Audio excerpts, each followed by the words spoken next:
Today we have Investor Mel and Dave. Well, we have the Dave portion, and they are incredible real estate investors. He has a firefighting background, and he tells about his real estate journey, how he creatively buys the deals, some of the things that make them unique in the real estate space. And this is an episode where if you're wanting to make more money, I know that he can help you and gave some very actionable advice. They're also a husband-wife duo, and he gave the secret sauce to staying married while you're working with your partner. So I hope that helps you as well, too, especially if you're working with your significant other. Thank you for being a listener of the Profit First REI show. Hey, everyone. It's David Richter here again of the Profit First REI podcast, here with a super special guest here. Today, we have, of the team, Investor Mel and Dave, we have the Dave portion. So we're missing the Mel portion, but we'll have to get both of you on sometime. But Dave, thanks for being on the podcast today. Yeah, David, thank you so much. And you know what's funny? Sometimes we do have to divide and conquer, and Yeah. I'll actually get the question. Oh, we wish we had Mel today instead of you. And it's like, all right. So thanks for not Uh, saying that. I appreciate yeah. Yeah, for sure. Well, I know you are a dynamic duo. You've got a great team. And you know what? Before we even get into what you do, how is it like working with your spouse? that. So a lot of people will tell me that, even friends, like, how do you guys work together all Yeah. the time, right? And we learned in the beginning very quickly that, right, just like any other couple, we'll have disagreements, we'll have arguments sometimes, and I think our secret sauce is get over it, right? Is this getting us in the better direction or the worst direction? Is this and get over it. So I know sometimes I'm wrong, she knows sometimes she's wrong, but we have our disagreements and we move on. We go to the next thing. So yeah, we get over it. Well, that's pretty cool. So you came to that agreement. How many years did it come to that? Was that first year or was that 10th year? You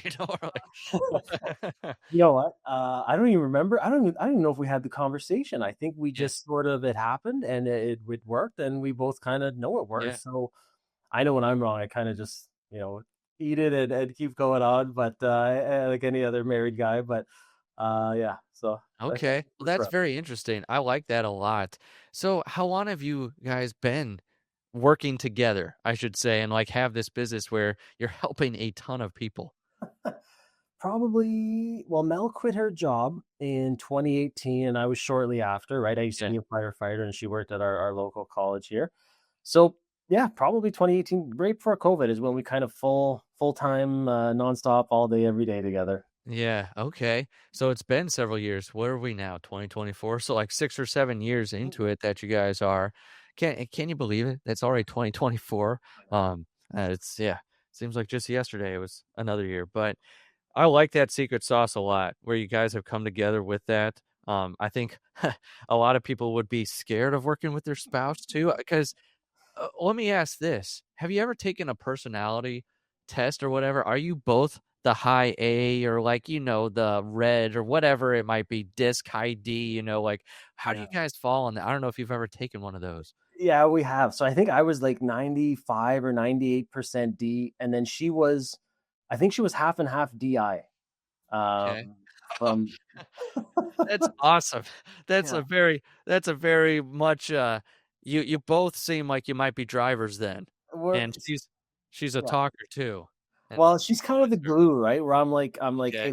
let's just go, and she's more, okay, let's go, but let's make sure that she's a little bit more of the brake, but we're still very much gas. But she makes sure that the plan follows through, and that that's not just a pipe dream and another idea. So yeah, So then would you say you're more visionary, she's more like integrator or operator in the business? 100%, one hundred Okay. percent, yeah. So whose idea was it to get into real estate and to go down this road?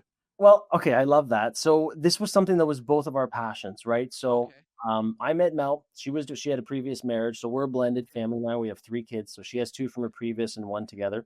Yeah. And when I met one of the most attractive things to me about Mel was that she had income properties, and I was like, OMG, right when I met her, because I had bought a single family home. I was living in it and I wanted to do it. It was a big goal of mine. But again, I didn't have that integrator to Yeah. do it. And I was scared and nervous. So when we met, it was like, all right, let's take this to the next level. So yeah, it was both of our ideas. She was doing it before me, to be honest. She beat me. But yeah. Oh, well, that's very cool. And I love how you said that was attractive to you, like someone who's been out there and, done something. Because I was just earlier on with someone and they said one of the biggest breakthroughs that they have with people is like fear, getting over that fear. And like if someone's already gone down that road, gotten their first house, usually they've already conquered at least that first hurdle.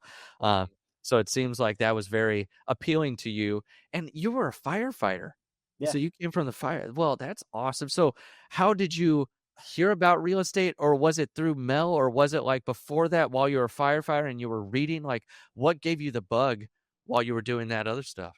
Eh, the first time I even thought or heard about income properties was when I was a little, I was in high school, I think, or even grade school or high school, I forget now, or middle school, I mean. And one of my one of the guys on our hockey team, his dad had income properties, and he lent me a book, and I read it, and it kind of planted a seed, right? And Yeah.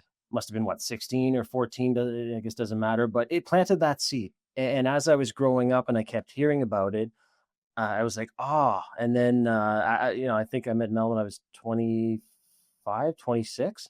And that seed was still there. And more, I was a firefighter. And still, I was like, hey, I got my dream job. I went to school, bought a house. Like, I should be rolling in it, right? Like, and I think that's when I was like, you know what? I got to get into this passive income. I got to get into real estate. So yeah, it was a book from one of my hockey buddies, my hockey team, and then met Mel. And yeah. That's pretty cool. I love that because that's where I started. It was a all started with a book. For me, it was Rich Dad Poor Dad. So I'm not very creative, so I got into it there. But that's awesome. I love that journey. Then you partnered with Mel, and sounds like became life partners too. And then from there, is that when it started growing? Because then you got involved as well, and because the visionary brain, it's like you want to go a mile a minute in 16 different directions. So, like, how did that go when you first started ramping up?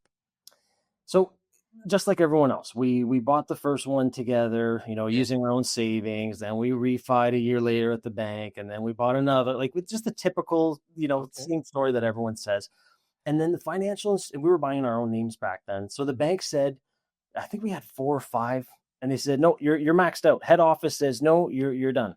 And we're like, what do you mean we're done? Like we have high income, our total debt service ratios are good. Like, what do you mean? Like, so that's when we found Rich Dad Poor Dad. I wish I read that book earlier. That's when we found that rocket Yeah. fuel and realized other people's money in good debt.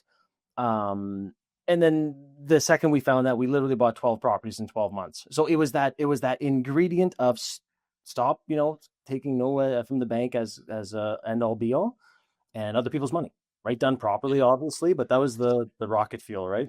Okay, that's so cool. I love that. You were on your journey, and then basically the bank, which is hilarious, right? It's like you said, high income, you're Yeah. still a great risk, like the debt to income still matched up. It's not like you were going wildly out and they're just like they cut you off at the knees, like to be like, no more, which forced you to do something creative. Thank Like, goodness. Thank yeah. goodness they did that to me. Yeah. Yeah, yeah, it's like when you're going through it, it's like, What the heck is going on here?" But, okay, no, I like that a lot, and then you read Rich Dad Poor Dad, then you did and then you poured, gasoline on that fire, it sounds like. Then, when did you get the passion that you wanted to teach people and get into coaching? I love it. And thank you for asking that question, because Mel and I fell into it. Like, honestly, we were so like, now we're all over social media, loud and proud and all that stuff. And like, but we had scarcity mindset. Like, we weren't telling our parents, we weren't telling our friends, guys at the fire hall. And I'm like, don't worry about it. Like, you know what I Yeah. mean? Just don't worry about it. And then so bought the 12 properties in 12 months. And then in 2018, we were actually on our way to Niagara Falls for a real estate conference, and had a terrible accident. We rolled on the highway like four times, almost died. The police officers that attended were like, I can't believe you're walking out of this. Like, this doesn't even make sense. And not to get all cheesy on everyone here, but life does flash before your eyes. And because we had 18 properties at that point, I think about 76 doors. And what was I going to say? Mel was so worried about, I got to go to work next week and we're traveling, but now I'm scared to travel. And that's all she kept saying. And I was like, oh my gosh, like, we're alive. Like, don't worry about work. Like, and she just, anyway, she couldn't get off it. So thank goodness we had real estate. So she was able to, walk away from her employment. But at that moment, is when we realized, why are we scared? Like, why are we not telling people? Like, we have a system that works. And then we literally decided, no more scarcity. Our kids don't even know how we're buying buildings. We need to start helping other people and showing other people. And then literally we wrote a book. We started one off. We did like two beta programs, beta A, beta B. I had maybe like 5 or 6 people, and they're like, "Oh, people actually want to learn this stuff." And then like the second one had like 20 people, and next thing you know, the Action Family was created. So it was literally backwards. Yeah, all from almost dying, pretty much. Wow. Yeah, it sounds like a scary situation, but almost like where you said before, the bank cut us off at the knees, but we got through that. It sounds like thankfully because you were able to walk away from it and everyone is still here, it's like that turned out for good as well too. It seems like it's now how many people are you teaching at a time?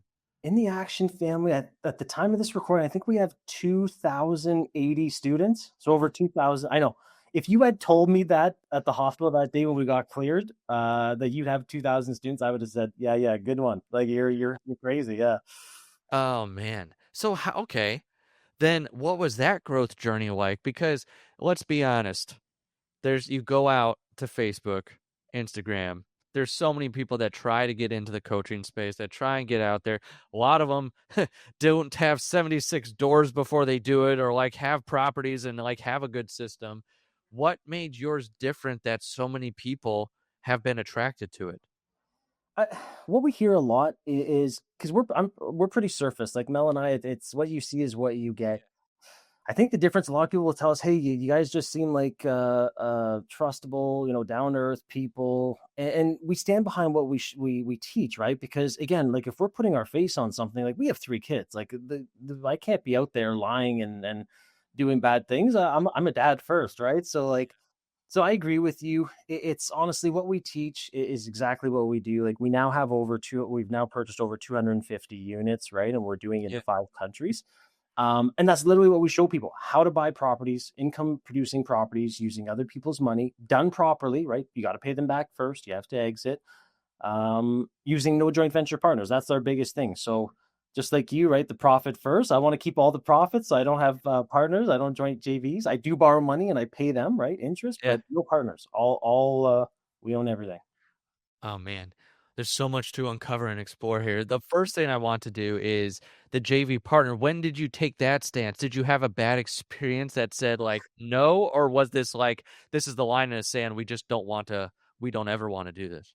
Well, okay, so we've never done a JV, and I'm not against JVs. Like I'm not here. Like I have a lot of friends that make a ton of money, so I'm not here. Don't take it as Yeah. Dave's thing. Like we've never done a JV, and I think going back to your Dave, what's your personality? You and Mel, but having the D and DI Yeah. in the beginning when we're like, okay, let's take this to the next level. Everyone kept saying, "Oh, well, if you want to do that, you have to have joint ventures. You have to have JVs. That's the only way." And we're like, "But I don't want to share the money, and I don't want, more importantly, the decision making, right?" Right. So Yeah. think we took our hard stance there was, let's do it. You still using other people's money and show people wrong. And that was kind of that's we made that decision and never went back on it.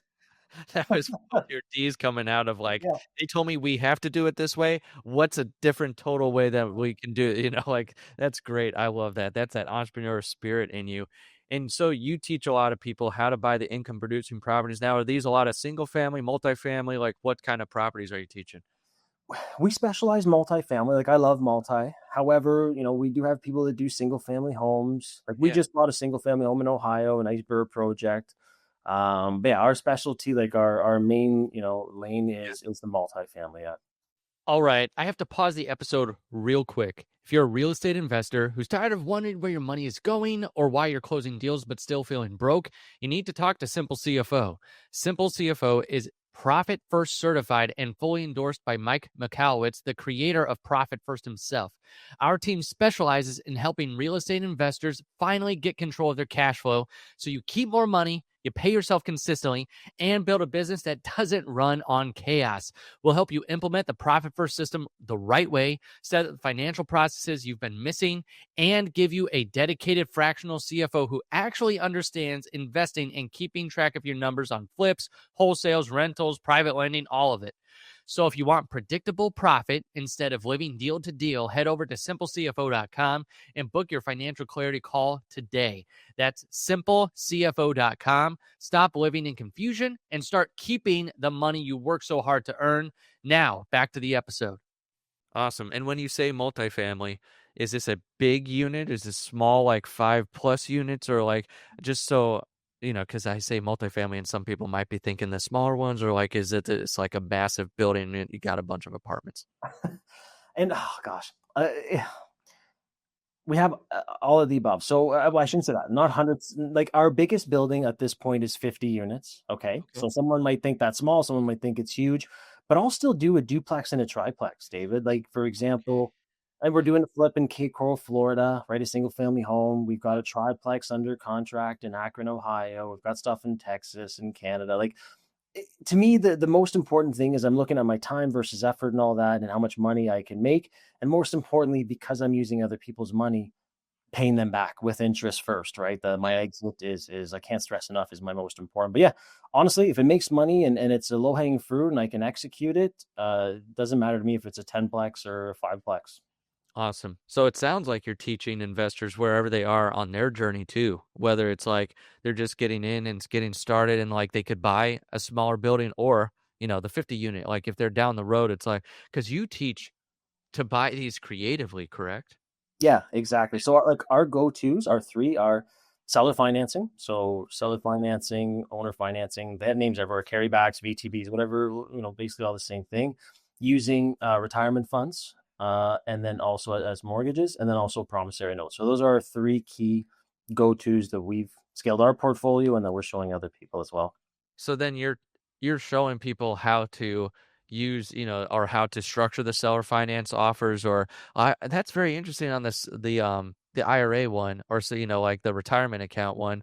Do you teach people how to find those people that will fund deals for that, or like what does that specifically? Just to if someone has never heard of like using that to buy real estate. Yeah, so both, right? We'll show you how to find, structure, negotiate with the these types of investors. We'll show you how to make sure that the deal can actually support it, right? Because not every deal can support close to or 100% financing. So we show that as well. And then I can't say it enough: how to exit it, how to pay everyone back with interest. So all of the above, David. Okay. Well, this is awesome. Well, it sounds like as I'm digging and digging, like why more people keep joining, because you're really getting to the brass tacks and you're getting it to where it's on people's level. And I love the no JVs where you even equated it to profit first, like making sure that you're taking home as much as you can versus, well, I love how you said it too, because you have lenders, so you share a little bit of the money with them, but the decision-making process is with you guys. Where I feel like you really made that distinction where a JV is like partnership, but it's a partnership of money and mind. Like you have to run everything past them all the time and you gotta try, and that's a lot of partnerships, like if you just go down that road. And David, if I can give you a quick example of Yeah, something for that sure. one of the buildings we just refinanced. So Mel's oldest daughter's gone to college. We had that. We had to do some house renovations, lake house renovations, and we had a building sitting there that had interest rates back from 2020, 2021. I forget exactly where they were very low, and we wanted to do a refinance at a higher interest rate, right, with our payments going up and our cash flow going down, but we were taking out a large sum of equity. So we thought, Mel and I laughed to ourselves, like, yeah, we're okay to do this because it's already a racehorse property and we're still going to cash flow, but less, but it's going to help, with our lifestyle, different things.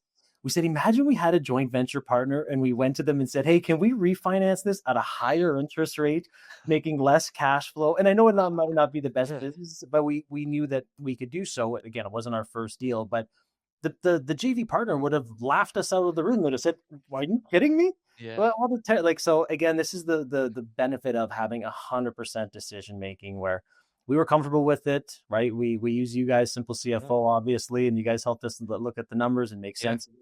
So, but that's just an example of recently, of yeah, the I love physical, yeah. and I love hearing that thought process because it's like if we had a JV, we would never do this, and it might not have made the best business decision. But I love what you said even before. You're a father first. So it's like making sure that the business is supporting your life and your lifestyle and like helping the people in your family versus at that point, if you had a JV partner, they're your veto. Like you have to take care of them first, even before your family. Like if I put it in that perspective, like you have to ask their permission, like to do right by your family. So that I really like that. That was I like that a lot. So this, like I said, as I pull back the layers, that like why you guys get so big, you got so big, and you have so many people.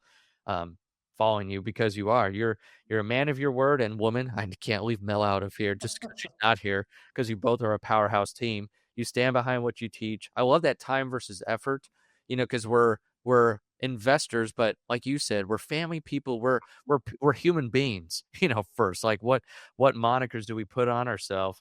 And then I do like how you said you always are taking care of those lenders because I think that's also if you're going to be in real estate and you're going to be in there a long time and you're going to help a lot of people, you have to have high integrity, and especially with the people that lend you that money. So it's been a lot of fun talking about that. You did bring up Simple CFO.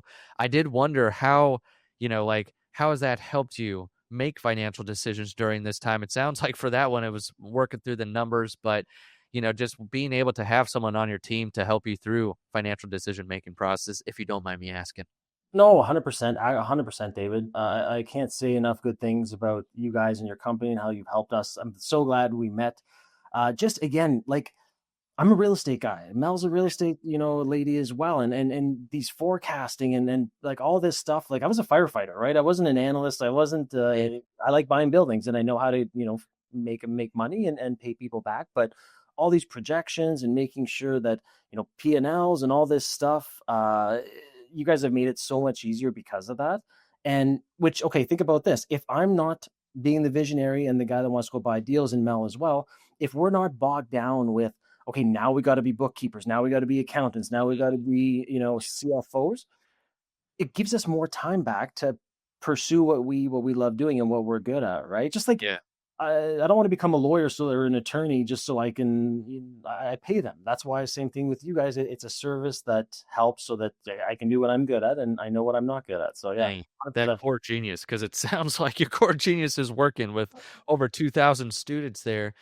Do you mind me digging in just even a little bit more on the coaching side? I'd really love to know, like, do you do lives with people weekly? Like, how is the coaching structured in the fact of like you get the information to people? Do you have a bunch of coaches on your team and there's like one-on-one? I'm very curious, like how you structure it for the people because that's a lot of people you work with. Yeah, so a lot of different ways. So there's a lot of group learning. There's obviously Yeah. some videos and documents people need to get up to Ooh, speed I like with. that. So there's some self learning, there's some group learning as well. Then there's the networking community. There are some one on one aspects as well if people Yeah. do choose to do so. Excuse me. And then there's always like bonuses. Like Mel and I are always trying to over deliver, right? Yeah. And value stack. And so we'll have special guests like I'm thinking you're going to come talk to the Action family as well, right? Yeah. Teach them the ways of how to profit first and all that. We'll have attorneys and mortgage brokers and insurance brokers, like all the professionals that they would need. They'll come in on bonus sessions, just help them. We introduce them to the same people we use so they don't have to reinvent the wheel. Like Yeah. whole goal, like when we had the car crash, it was literally what do we wish we had when we started? And that's what we went down the rabbit hole and that's what we created. It's just, yeah, went from I the, love that. yeah. So you're meeting people where they are, it sounds like. It sounds like if they need the self-paced and they can do that, and then there's the group aspect, which you got to love a network. Your network is your net worth, so you're like facilitating that. And then it sounds like if people want more one-on-one time with someone, it's like you've got that avenue as well. And then you're cultivating the relationships you wish you would have had, and you're helping people get to where you were just faster because now you're helping them cut down on that learning curve a lot. So sounds like an awesome thing. And why, like I said, peeling back the onion of why you have so many students with you that love you guys, because I only hear great things about what you're doing too. And obviously we get to see behind the scenes. And it's like these are real investors. And that's what I love about this is when people like you who have such an influence also care about your own business and your financial house and the people on in your family. Like I love that illustration that you just gave of like refinancing. It might not have been the best, business decision, but it was for what we needed for at this point with our daughter. And it's like absolutely love stuff like that. That's why I cannot recommend you guys enough. Like I want to get you guys out there. I know we're doing more things with you to try and get your stuff out there. You guys do an incredible job. I did want to ask just a couple last questions is if you had to start all over again, is there anything that you would incorporate or bring on or whatever if you if you were starting real estate day one again? Okay, great question, David. So I'll say two things. I'll talk about it from the real estate side and then also from the bookkeeping side is get a coach or mentor. You're don't look at it as paying money. You're literally buying time and you're avoiding mistakes. It's going to pay for, like, I wish I got a coach and mentor in the beginning. Like those 18 properties in our own name were a disaster. Yeah, anyway, Yeah. bad advice. But yeah, so definitely you're buying time back and you're buying avoiding mistakes. The second thing is because of our personalities and, growth in fifth gear and, books and all of that kind of stuff I'm not strong in, was in first gear. I strongly recommend from day one, make sure your books are solid and that everything's up to date, because at the end it's gonna stop your growth, right? And it's gonna stop, doing what you love. So get a coach and make sure your books are up to date from day one. Smooth. What is that saying? Smooth is slow, or no? What is it? Smooth, or what is it? Slow is Slow, smooth, smooth smooth, is fast. Yeah, fast. Yeah, we found. Yeah, exactly. 100%. that's good stuff. Well, this means a lot coming from you because you've built something great. You're helping other people, and it's like a lot of people out there in the coaching world is just like all the time, just go full out, play full on. It's like we want you to, but you also have to make sure you're building what you want around. And that's what I'm hearing from you is like really get someone to save your time and then also make sure you're building what you want and the numbers reflect what you're trying to go after. So, nah, this has been really good. Do you have any other advice that you'd like to get out there? And then I'd like for you to point people how can they get in touch with you? Yeah, no, I agree with you. Stabilization periods, right? You can have peaks of growth, but at some point Yeah. you've got to stabilize your portfolio and reposition it and make sure that's more important than growth, in my opinion, is making sure you're solid. And then, yeah, guys, we're all over social media. Definitely reach out to us. I know, David, I'm sure you'll put a link Yeah. as well. And guys, if you're ever interested in joining the Action family, please reach out to us. Make sure we actually have a bonus. David, we chatted about it. So because, thank you so much for having me on your platform, David. We have a bonus for you guys, right? If you've been following David and you're coming from Simple CFO, excuse me, and David, let us know, because we have an exclusive bonus for you guys that we'll chat about when, if ever you guys do book a call. So yeah, don't be shy and make sure to mention Simple CFO, and we'll let you know the extra bonus that we're giving to David and his audience. I love it. Awesome. Well, and you can find them. It's Investor Mel and Dave all over social media and all over everywhere. So if you're wanting to look them up, we'll also put the specific link in the show notes and probably email this out too, because this is a good episode, really good actionable advice, and just where you are right now. This is, I feel like you gave a lot of stuff. The secret sauce to marriage, like forgive and forget, move on, like keep going, if you're going to be married and working together, from that all the way to like, just have integrity, do what you say you're going to do, put that family in first position, and like don't have the JVs that hold you back from even doing that, and like doing the stuff that really matters to you. Make sure you have the books and the numbers and the clarity, so that way you're building the business you really want to. Lots of great advice here. Stabilize the business. This has been really good. And if you're out there and you're wondering like, okay, how in the world do I get something in here so I know my numbers and whatever, go to simplecfo.com. You can actually go to, for this episode, go to /Mel Dave, like, because they were promoting us here. I want to promote them back too. But if you go there, you can book a call with our team as well, just to help you get your head around the finances, like a lot of people need, and just those baby steps, the baby steps to financial clarity in your business. But Dave, thank you so much for being here today. I really hope in the future we can get both you and Mel on, just because I like your dynamic together as well too. So we'll have to do another one. It's just an excuse to get you back on as well too. So I'd love to do that with you both. But thank you so much for being a Yeah. great guest here today. Thanks for having. I was gonna say awesome. So you're saying us. Thanks for having me on, David. I appreciate it. Yeah. And then, like I said, if you are out there, follow Investor Mel and Dave. And then also remember to make profit a habit in your business. That's it for today's show. Be sure to subscribe, review, and share this episode. If you're serious about financial systems and keeping more of your profit, visit simplecfo.com to take your free discovery call today.